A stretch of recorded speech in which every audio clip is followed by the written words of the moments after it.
Hey,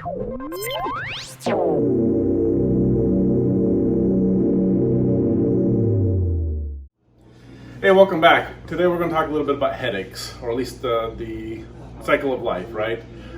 So there usually is a trigger with headaches, whether it be stress, stress from work, stress from life. It can even be a chemical stress, such as chocolate or other types of stimuli. Light can even be one of those stresses for some people, which can then trigger a response to cause vasoconstriction, which is within the arteries and the little loops in the neck. So if you look right over here, we do have a little model here of what the joints kind of look like. You have an artery that will actually go through the little loops in the neck, okay? And so it's literally going through the little loops in the neck all the way up to the back of the head. And so you can imagine if the nerves get irritated, especially in the neck, it's going to constrict those arteries, and then you're going to have a lack of blood flow. And so that's up to the very top. You get a lack of blood flow, the brain's going to panic, it's going to freak out because it's not getting enough oxygen, and obviously that's important, right? Especially to the most vital organ in the body. And so it panics, it freaks out, and opens the floodgates. It opens and it causes vasodilation, and it causes those arteries to get nice and big. Well, that causes too much blood to go to the back of the head, which in some cases, if it's like a normal stress headache, you're going to get that pounding, that boom, boom, boom pounding in the back of the head. Or it's going to cause the auras, the migraines, and all those other, because again, that's all associated with the backside of the brain, okay, such as visual. So it's very important to understand that that's the mechanism, and that's kind of why it happens. Now, most people are also going to go and they're going to get, they're going to go to the medicine cabinet, or they're going to go get their migraine medication. And so that will cause vasoconstriction again, which will stop that flooding to the brain, right?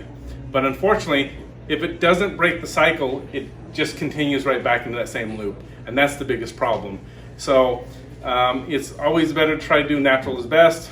Sometimes you let it go too far and you kind of have to, do what you got to do. But I would always say that if you can kind of watch your triggers, make sure you get adjusted. Again, having too much stress on the body, physical, emotional, or chemical, can cause the neck and all the nerves in the neck and all the joints to also get really constricted and tight, and then that will cause, again, that feedback loop to start to kick in.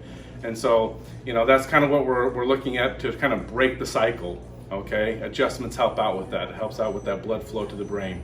Unfortunately, even the first adjustment might actually cause more blood to go to the brain, therefore you also get a little bit of a headache. That can happen, but that's not necessarily a bad thing either. But once we stop that feedback loop, and once we get those nerves to be at ease, right, then you'll have that normal restoration of the arterial supply to the back of the brain.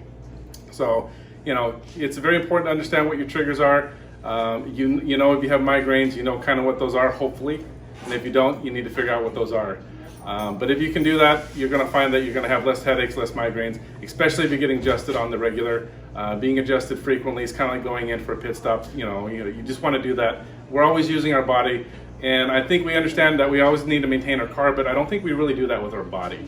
Our body should be going in for a NASCAR pit stop at least twice a month. I mean, that's just my preference here, and most people are going to be A-okay after that. So keep following us. We'll keep giving you health tips. Take care.